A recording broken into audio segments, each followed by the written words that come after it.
Model 3, Karbon dan Kalori. Penyelidikan industri kalori terus membangunkan berbagai jenis kalori baru sebagai tindak balas kepada permintaan industri otomotif. Berbagai jenis kalori moden direka bertujuan untuk menghasilkan kereta yang lebih ringan dan selamat. Contohnya seperti kalori berkekuatan tinggi, kalori kekuatan tinggi tambahan, kalori kekuatan ultra tinggi. Kemakmuran perindustrian berzaman kita memang banyak berutang kepada penemuan kalori, grade alloy yang inovatif dan penggunaannya dalam banyak bidang. Dalam model 3 ini, kita akan mempelajari pengetahuan yang lebih mendalam berkaitan dengan bahan kalori.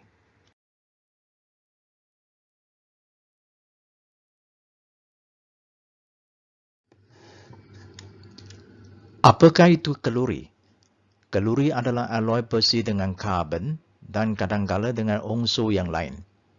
Oleh kerana kekuatan tekangannya yang tinggi dan kos yang rendah, ia merupakan komponen utama yang digunakan dalam bangunan, infrastruktur, kapal, kereta, mesin, acuan, penepuk, peralatan dan senjata. Lakaran atas menunjukkan struktur mikro untuk besi yang tanpa karbon di dalam. Bila karbon ditambahkan ke dalam besi, ia menjadi kalori dengan struktur mikro yang kelihatan berlainan bila berbanding dengan besi sahaja. Isi kandungan karbon dalam kalori biasanya adalah kurang daripada 2% karbon. Bila berbanding dengan besi, kalori memang lebih kuat daripada besi. Begitu juga kalori karbon tinggi lebih kuat daripada kalori karbon rendah. Sementara kalori alloy tinggi adalah lebih kuat daripada kalori karbon. Penambahan alloy adalah cara biasa untuk mengkukupkan kalori.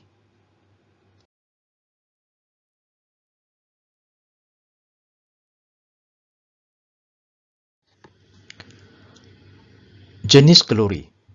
Terdapat 3 jenis kalori yang penting iaitu kalori karbon atau kalori biasa.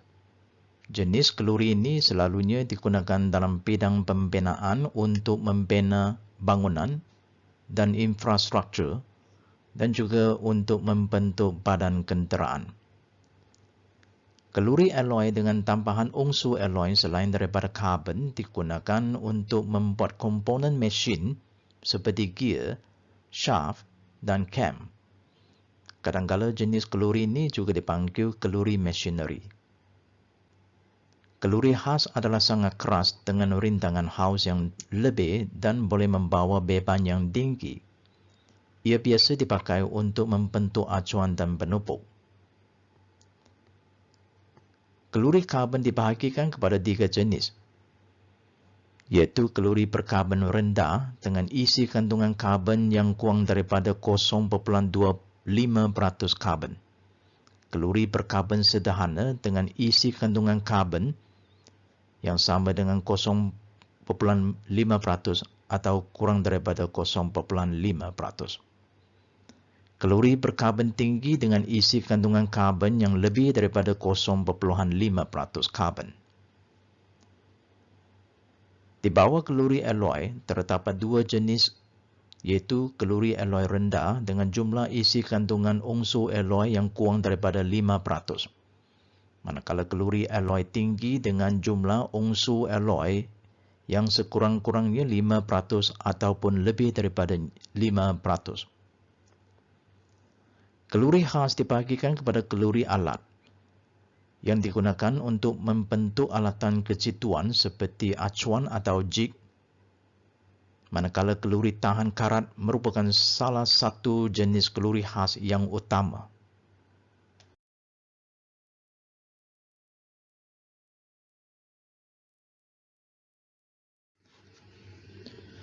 Apa yang ada di dalam kalori? Pembentukan struktur bijian.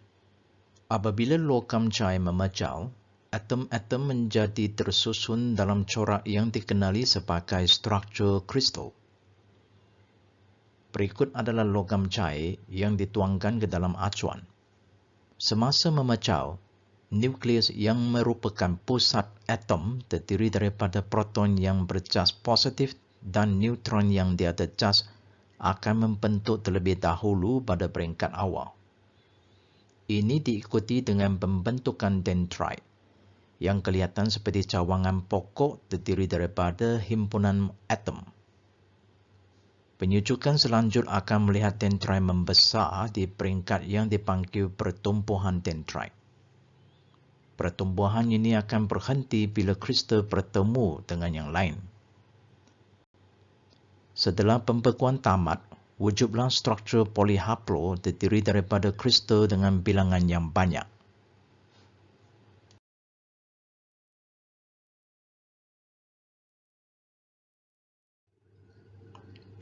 Berikut adalah pandangan mikroskop dua dimensi bagi struktur polyhaplo.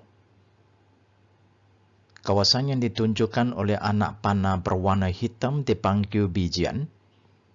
Dalam bahasa Inggeris dinamakan grain atau crystal.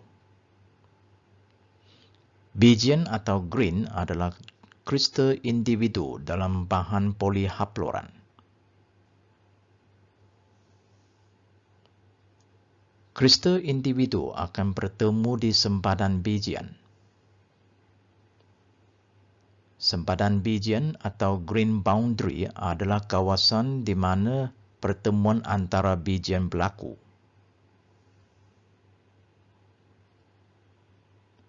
Sebenarnya kristal adalah berbentuk tiga dimensi. Setiap kristal boleh dianggapkan sebagai taman perumahan yang terdiri daripada banyak rumah.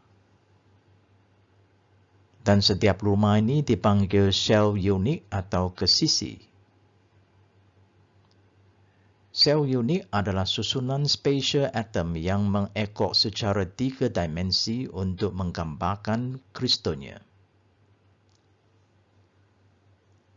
Sel unik atau rumah ini boleh dibina oleh bahan yang dipanggil atom. Atom adalah bahan binaan untuk semua unsur. Jadi kalori sebenarnya dibina oleh atom ion atau atom besi.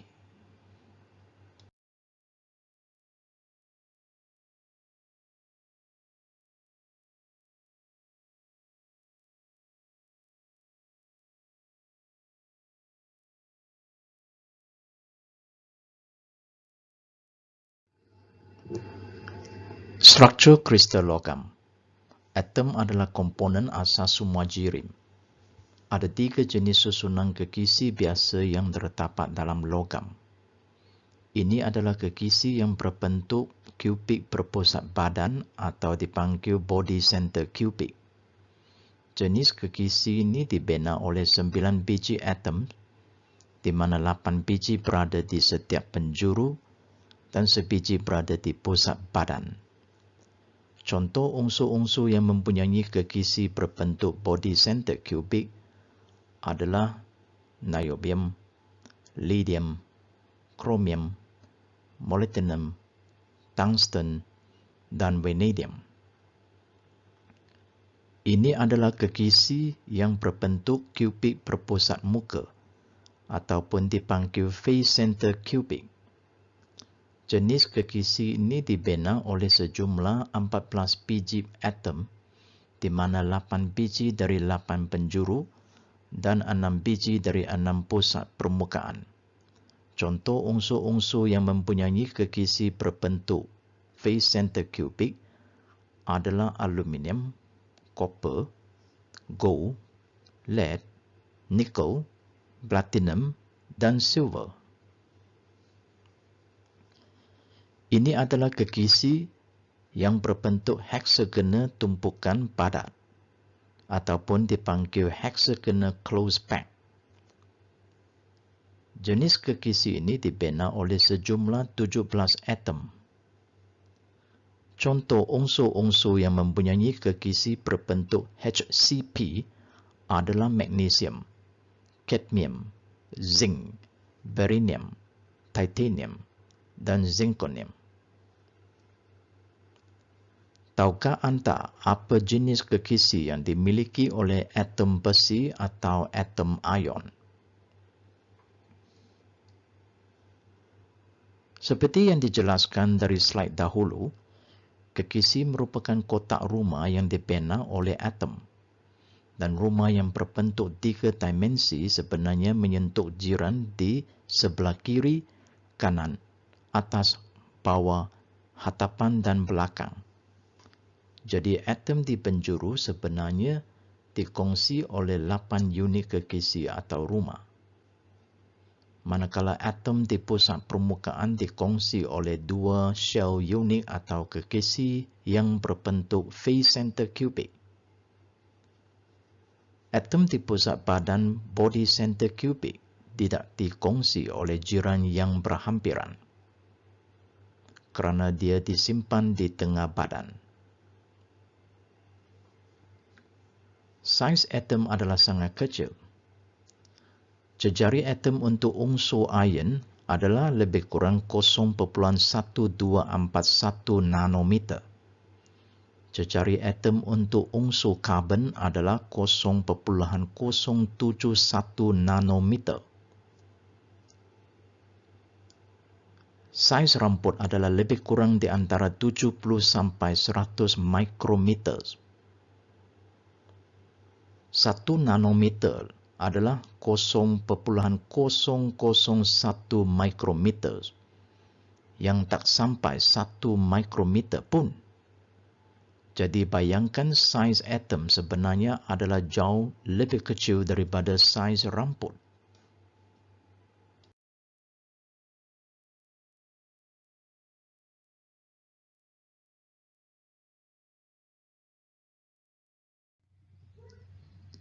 Allotrop.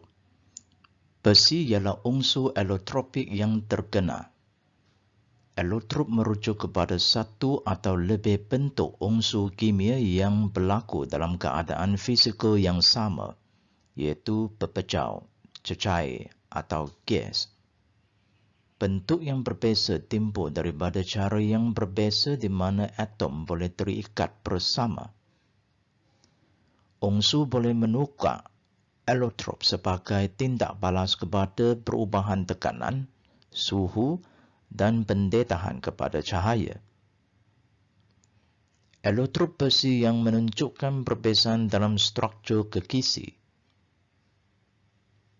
Di sini menunjukkan besi alfa ialah kubik berpusat badan, iaitu body center cubic, dan besi gamma ialah kubik berpusat muka, iaitu face center cubic.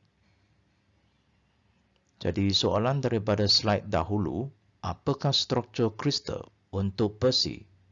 Jawapan ialah BCC dan FCC.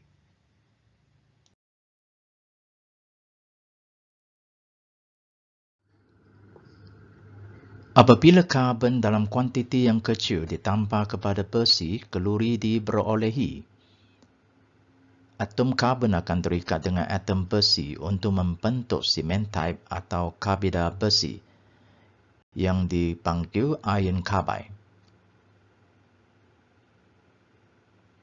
Pearlite ialah campuran halus ferrite dan cementite yang tersusun dalam bentuk bergarisan atau laminar structure. Lagaran di sini menunjukkan pembentukan pearlite daripada austenite bila kalori disejukkan daripada suhu yang tinggi. Lagaran pertama menunjukkan kalori dipanaskan ke tahap suhu di mana struktur austenite diperhatikan sahaja.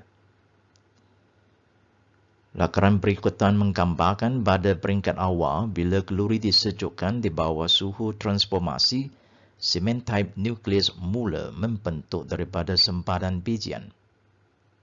Lagaran ketiga menunjukkan pertumbuhan cementite yang bergarisan dipisahkan oleh lapisan ferrite yang tidak bergarisan.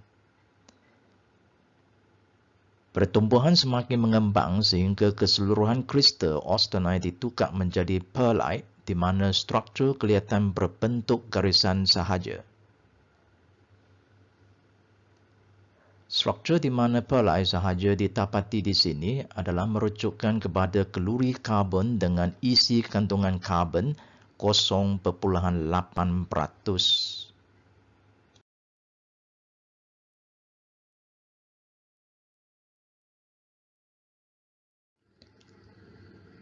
Pengkukuhan dengan penambahan karbon. Lakaran di sebelah kiri menunjukkan persitulin dengan 0% karbon. Jenis kalori ini membentuk struktur ferrite sahaja. Bila 0.5% karbon ditambahkan, cementite atau dipanggil iron carbide akan wujud dalam bentuk struktur perlite.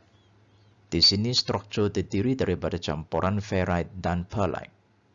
Sehingga 0.8% karbon ditambahkan, struktur kelihatan bergarisan dipanggil perlite seperti dijelaskan di slide dahulu.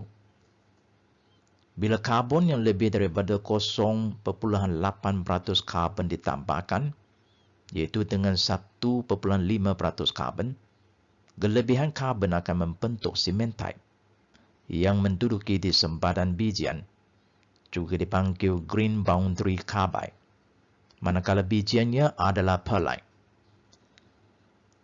Apabila lebih karbon ditambahkan lagi, karbida besi yang menduduki di sempadan bijian semakin menjadi tebal. Struktur sekarang terdiri daripada perlite dan karbida besi. Struktur begini adalah sangat rapuh dan tidak sesuai digunakan sebagai alatan.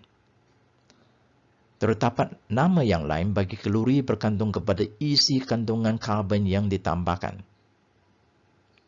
Kalori pada 0.8% karbon dipanggil kalori eutectoi.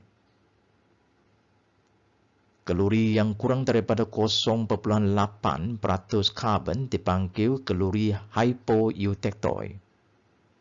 Manakala kalori dengan isi kandungan karbon lebih daripada 0.8% karbon dipanggil kalori hypereutectoi. Ferrite bersifat lembut dengan kemuluran yang tinggi dan bergerak senang bila dikerjakan.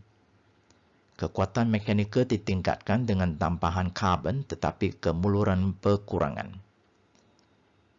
Tambahan karbon bukanlah satu-satunya cara dan sudah tentu bukan cara yang sesuai untuk mendapatkan peningkatan kekuatan kalori.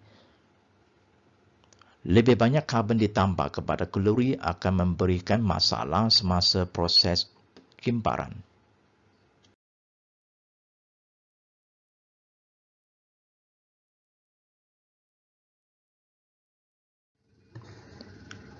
Mencari peratusan perlite dalam kalori. Graf menunjukkan luas mikrograf yang diisi oleh perlite lawan isi kandungan karbon dalam peratusan. Untuk persitulin, struktur terdiri daripada ferrite sahaja dengan dia ada perlite. Lakaran di sebelah kiri menunjukkan struktur di bawah pembesaran 500 kali ganda untuk melihat jenis struktur ini. Bila karbon ditambahkan, contohnya kalori 0.5% karbon, perlite diwujudkan dan struktur untuk kalori perkarbon sederhana ini terdiri daripada ferrite dan perlite. Pada 0.8% karbon, keseluruhan bijian dibentuk oleh perlite sahaja, iaitu 100% perlite. Untuk kalori jenis ini yang dipanggil kalori eutectoi. Perhatikan pembesaran yang lebih tinggi, iaitu 1000 kali ganda diperlukan untuk melihat jelas struktur yang bergarisan perlite ini. Cuba fikirkan di sini. Kalau 0.8% karbon memberi 100% perlite, tahukah anda berapakah peratusan perlite untuk kalori yang mengantungi 0.5% karbon?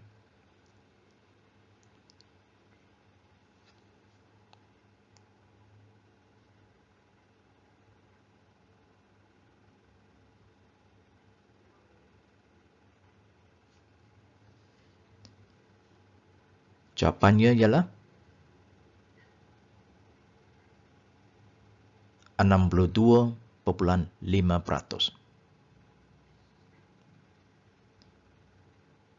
Kelebihan karbon daripada 0.8% karbon akan membentuk sementime sempadan bijian. Contohnya untuk kalori 1.2% karbon, terdapat struktur perlite dan sempadan bijian yang ditutupi oleh sementite. Di sini peratusan perlite akan menjadi kurang daripada 100% jika dibandingkan dengan eutectoid. Ini disebabkan setengah kawasan sekarang ditutupi oleh sementite sempadan bijian.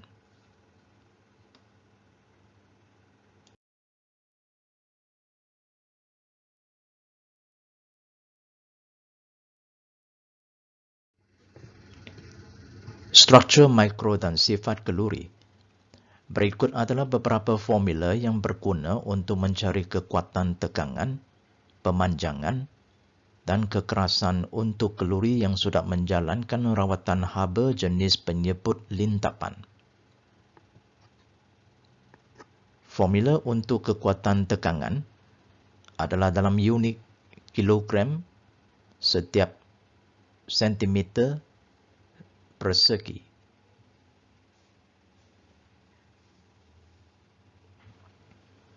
Formula untuk mencari pemanjangan dalam ratusan unit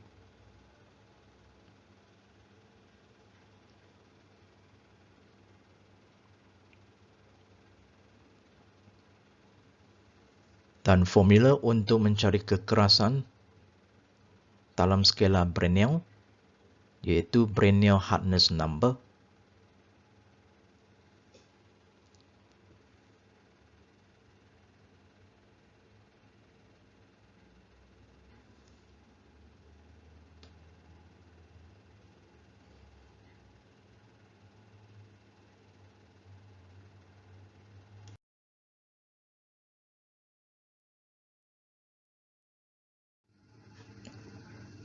Unsur alloy dan sifat kalori.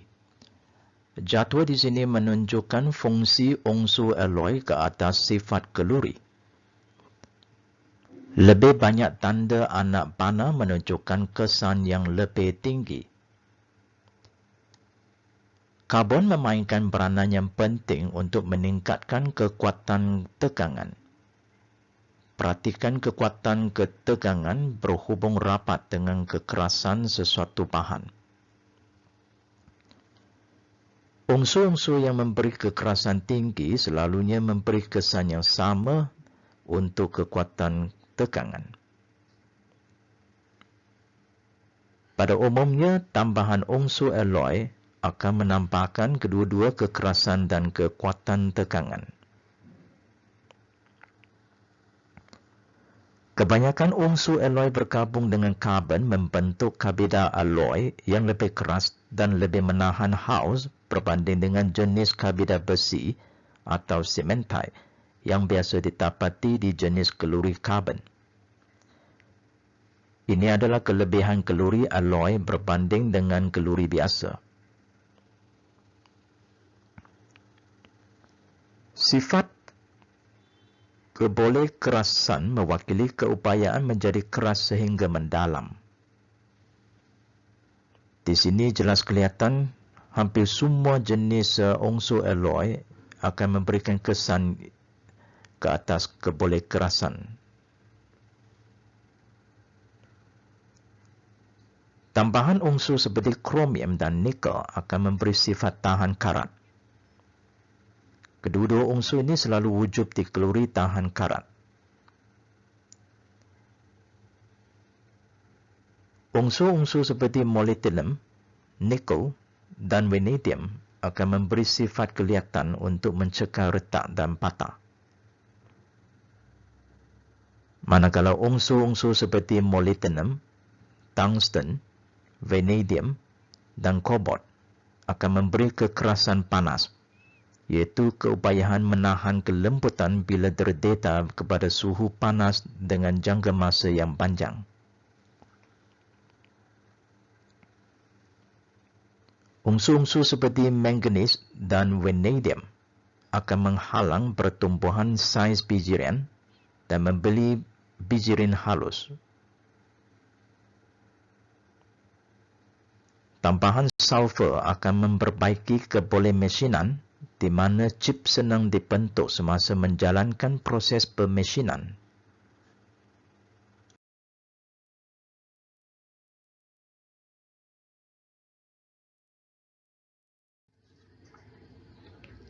Larutan alloy dalam kekisi kalori mengubah fasa kalori sambil melarutkan unsur-unsur alloy ke dalamnya merupakan cara yang penting untuk menguatkan logam. Fungsi asas atom karbon adalah melarutkan di dalam kalori dengan meningkatkan kekerasan sambil menambah kekuatan dan rintangan haus. Larutan pepecah atom karbon di dalam kalori boleh dibandingkan dengan larutan cecair seperti gula dilarutkan dalam air. Di sini kita mesti faham bahawa tambahan gula sahaja, tetapi kalau tidak dilarutkan dalam air tidak akan menjadi air berasa manis. Syaratnya ialah gula yang ditambahkan mesti dilarutkan di dalam air supaya membuatkan air berasa manis. Jadi, bagaimana kalori boleh berasa keras? Tambahan unsur-unsur alloy di dalam kalori pada awalnya akan membentuk karbidai alloy atau karbidai besi. Pada peringkat di sini, karbidai sama seperti gula yang belum dilarutkan dalam air. Ini bermaknanya fasa kalori belum lagi diperkayakan dengan karbon dan unsur alloy yang lain, kalau karbidai alloy atau karbidai besi belum lagi dilarutkan di dalam fasanya. Jadi kekerasan tinggi kalori alloy masih belum terjadi. Pemanasan akan melarutkan karbidai besi atau karbidai alloy dalam fasa kalori, seperti ditunjukkan di lakaran 1 dan 2. Diikuti dengan kadar penyuju yang cukup cepat untuk memerangkapkan karbon atau unsur alloy di dalam fasa kalori. Ini akan dapat mengkeraskan kalori, seperti ditunjukkan di lakaran ketiga. Syarat di sini ialah unsur alloy yang cukup mesti ditinggalkan di dalam fasa kalori tetapi tidak dibenarkan membentuk bilangan karbidai semula seperti pada awalnya.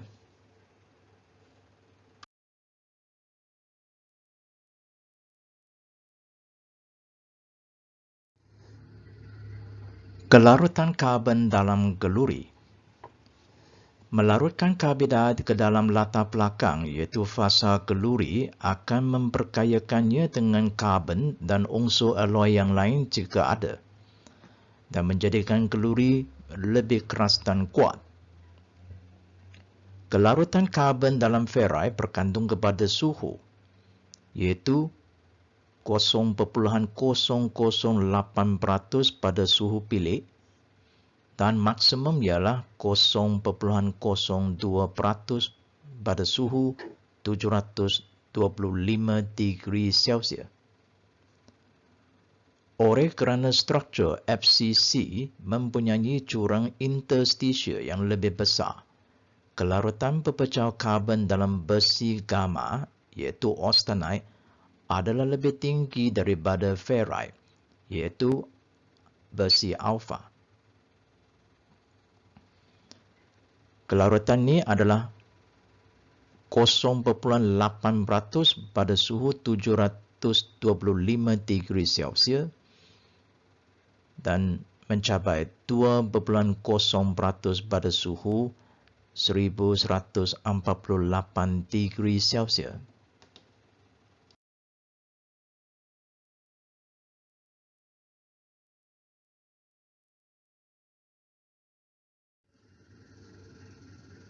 Raja fasa. Gambar raja fasa ialah gambaran grafik fasa yang terdapat dalam sesuatu alloy yang berada pada suhu tertentu. Contoh di sini menunjukkan raja fasa untuk air dan garam. Raja ini menunjukkan suhu lawan campuran komposisi air dan garam.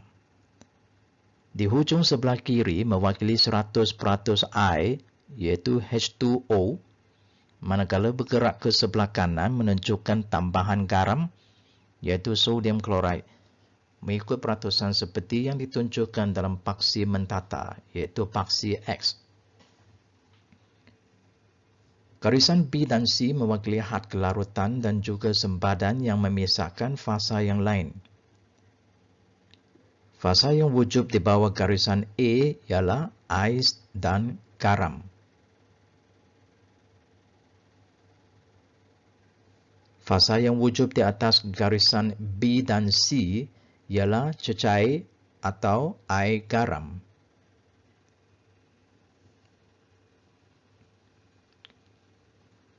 Sodium chloride adalah pepejal pada suhu bilik dengan takat lebu yang sangat tinggi iaitu 800 degree Celsius.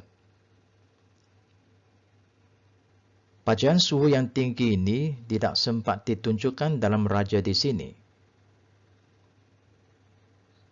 Tetapi titik beku untuk air sahaja pada suhu 0 degree Celsius boleh dilihat di paksi menegak, iaitu paksi Y sebelah kiri. Tambahan garam akan menurunkan titik beku ini.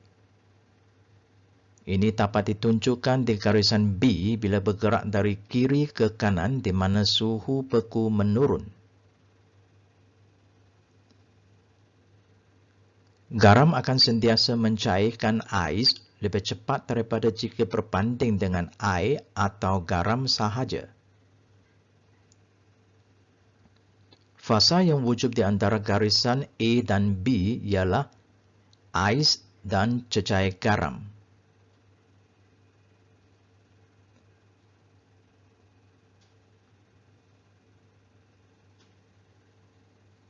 Manakala garam dan cecair garam wujud di antara garisan A dan C.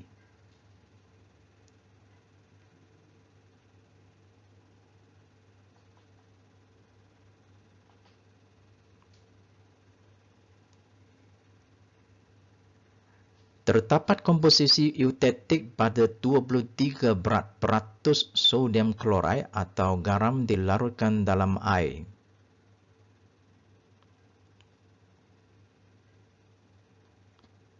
Eutetik bermakna tukaran fasa tiba-tiba daripada cecair ke pepejal atau dari pepejal ke cecair secara mendadak bila melalui garisan A.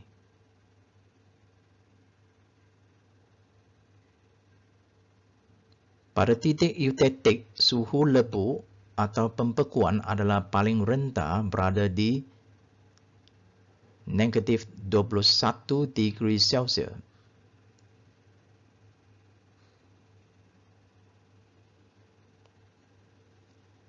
Garisan C jika dilanjutkan ke atas sampai ke suhu 20 degree Celsius akan menunjukkan kelarutan sodium chloride dalam air ialah 36 gram setiap 100 gram air. Suhu mesti dinyatakan kerana kelarutan berbeza mengikut suhu.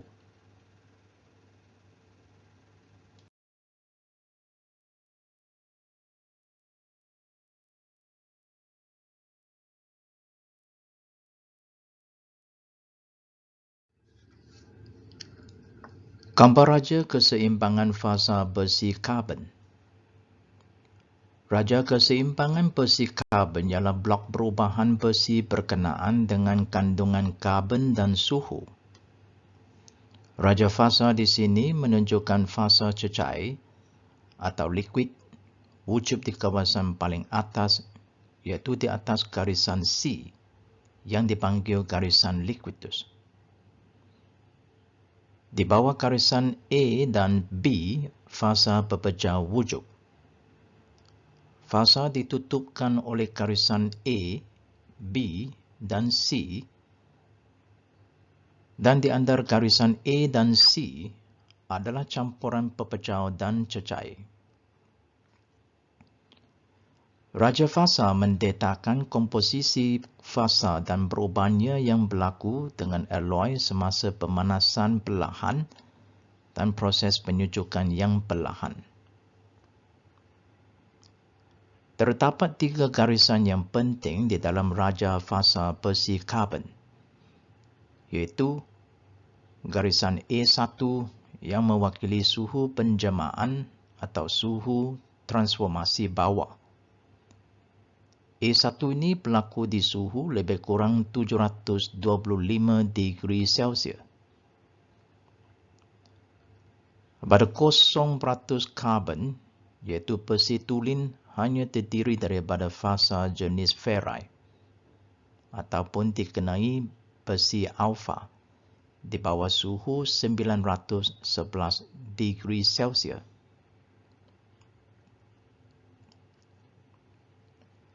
Raja di sini menunjukkan fasa wujud di bawah garisan A1 adalah besi alfa atau ferrite dengan cementite, iaitu Fe3C yang juga dipanggil iron carbide.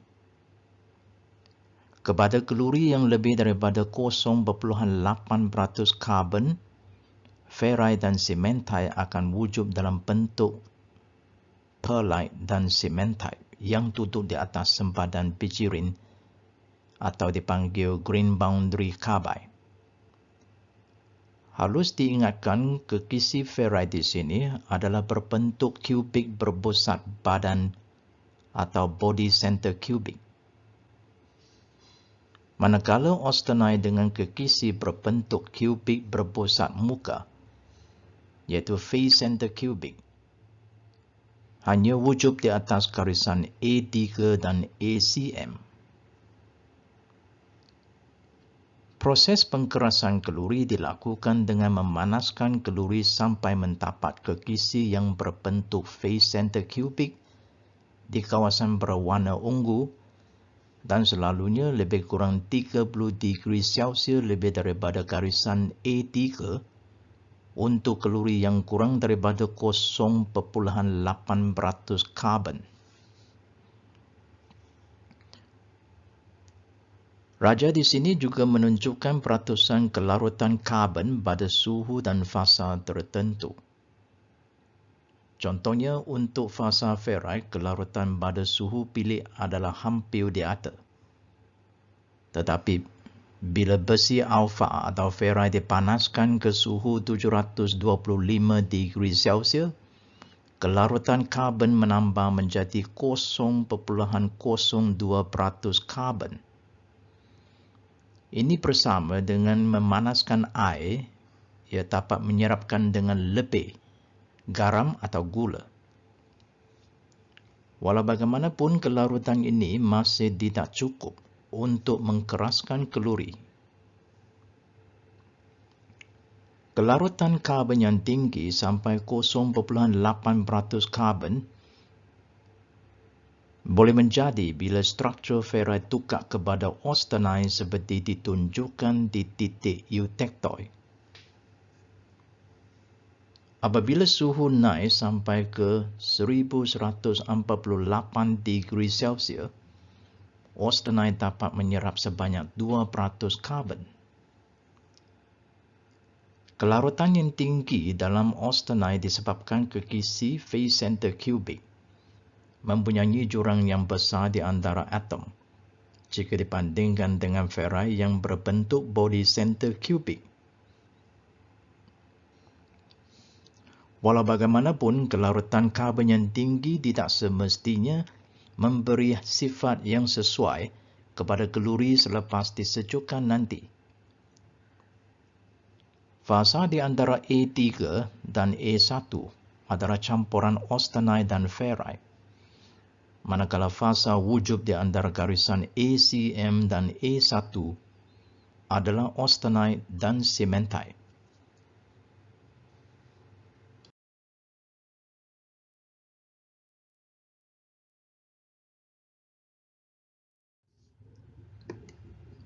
Berbagai jenis proses rawatan haba boleh ditunjukkan di dalam gambar raja keseimbangan fasa besi karbon. Contohnya proses pelegahan tekasan atau stress relieving berlaku di bawah suhu 650 degree Celsius. Proses penyebut litnapan iaitu annealing boleh dijalankan di bawah atau di atas suhu transformasi bawah bergantung kepada apa jenis rawatan dan jenis kalori yang terlibat. Contohnya penyebut lintapan bagi kalori hypoeutectoid iaitu kurang daripada 0.8% karbon berlaku di atas garisan A1. Tetapi untuk proses penyebut lintapan penuh iaitu full annealing, ia dilakukan di atas garisan A3 bagi kalori hypoeutectoid yang kurang daripada 0.8% karbon atau di atas garisan ACM bagi kalori hypereutectoid yang lebih daripada 0.8% karbon. Walau bagaimanapun, kedua-dua jenis penyebut lintapan disejukkan di dalam relau dengan kadar yang perlahan. Bagi penyebut lintapan penghaploran semula atau recrystallization annealing, proses ini dijalankan di suhu jauh di bawah garisan A1. Kepada penyebut lintapan spiral, iaitu spheroidizing annealing, ini dijalankan di suhu sedikit rendah daripada garisan A1.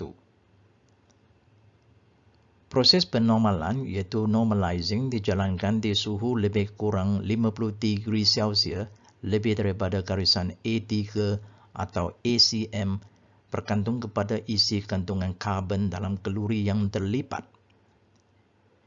Proses ini disejukkan di bawah udara yang lebih cepat daripada sejuk di dalam relau seperti yang berlaku di proses annealing atau penyebut lintapan.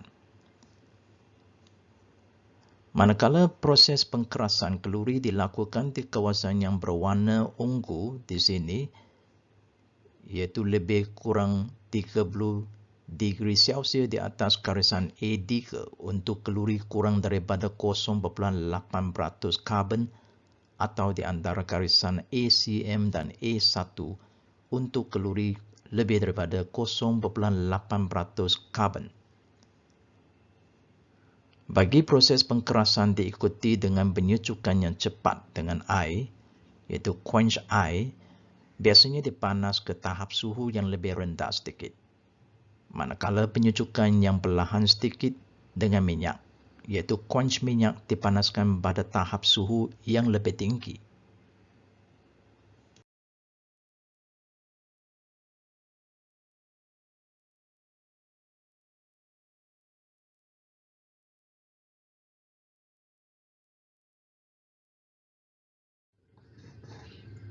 Pengupasuaian raja fasa besi karbon. Penambahan unsur alloy kepada kalori akan mengupasuai raja fasa besi karbon asal dengan mengalirkan garisan sempadan yang boleh menjejaskan kelarutan karbon dan kestabilan ferrite, iaitu fasa alfa dan austenite atau fasa gamma. Kita perlu ingat, titik eutectoid untuk kalori karbon sahaja, iaitu kalori biasa, berada di kandungan karbon 0.8% dan suhu A1 iaitu 725 degree Celsius.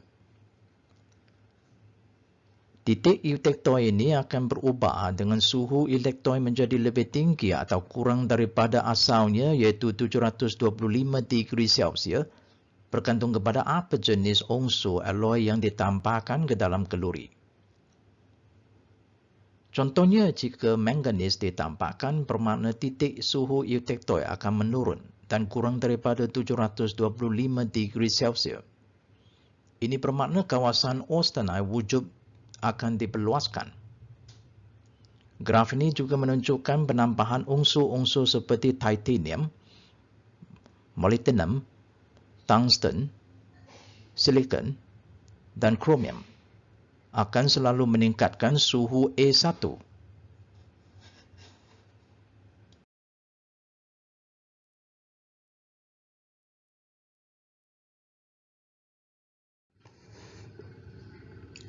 Graf di sini menunjukkan kandungan karbon titik eutektoi menjadi kurang atau lebih daripada asalnya, iaitu 0.8% karbon, bergantung apa jenis unsur yang ditambahkan ke dalam kalori. Pada umumnya, penambahan unsur alloy selalu menurunkan titik kandungan karbon daripada 0.8% karbon kepada bacaan yang lebih rendah.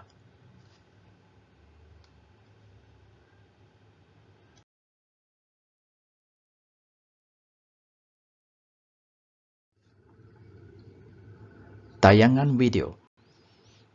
Menonton rancangan video berikut akan meningkatkan kefahaman anda tentang perkara yang dibincangkan dalam modul 3 ini.